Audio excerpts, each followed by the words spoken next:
for Christians, we can't really approach Christmas without thinking of the birth of the baby Jesus, the birth of babies. And for me, it's even more difficult because for me, this is a season of birth stories. Yesterday was the 5-year anniversary of my daughter's adoption. And two girls who I've come to think of as my own daughters, one's birthday was yesterday and the other one's today. And my actual daughters, their birthday is right around the corner next month. So as I approach this season, I truly think about birth stories. And I think about the story of Mary. And I remember my own story. And I remember as my biological daughter was born and put in my arms, she was so small. I remember remarking to the camera, it's like she's about the size of a submarine sandwich. She was so tiny and so vulnerable and so fragile, yet wrapped inside that package was a world of possibilities, was endless opportunities. She could be anything and she could do anything and be anyone she wanted to. But also wrapped within that package was a great responsibility because I was her father. And so it was my responsibility not only to protect her, but to guide her.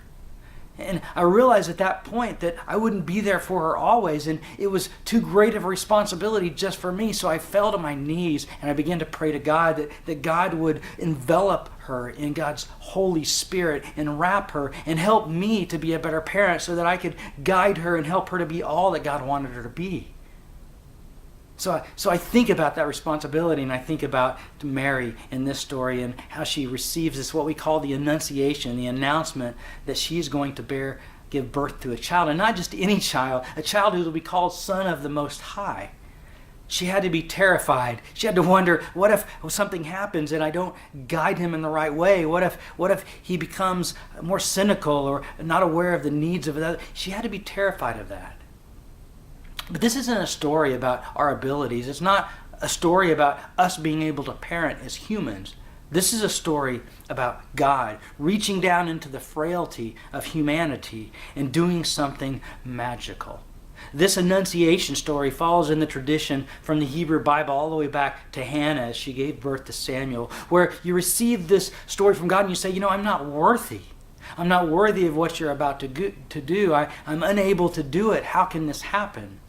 But the truth is that God can reach down, as he did with Zechariah in his old age, as he did with Hannah, this barren woman, as he did with Mary, this virgin, and breathe in life into something that where no life existed before. So as we approach this Christmas, remember that the story of this baby Jesus isn't just a story about God taking on humanity and doing something incredible for us. It's about God's ability to reach down into humanity's problems and humanity's limitations and humanity's situations and do something extraordinary. It's about God being able to answer those prayers as you ask and come to him. It's really what it's about is about your response. What will your response be to God?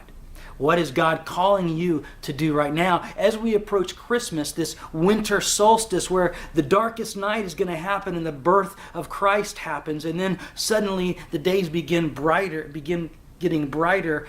What is your life going to look like? What is God calling you to do, and how are you going to respond? What are you afraid of? What are your limitations? I want you guys to talk about that as your table tonight. Don't make this Christmas just about gifts. Don't even make it just about something that happened 2,000 years ago. I want you to make it about your life right now. What is God calling you to do, and what are you going to do? And how can you make sure that we as Christians accomplish this in this world? Talk to you later. Merry Christmas.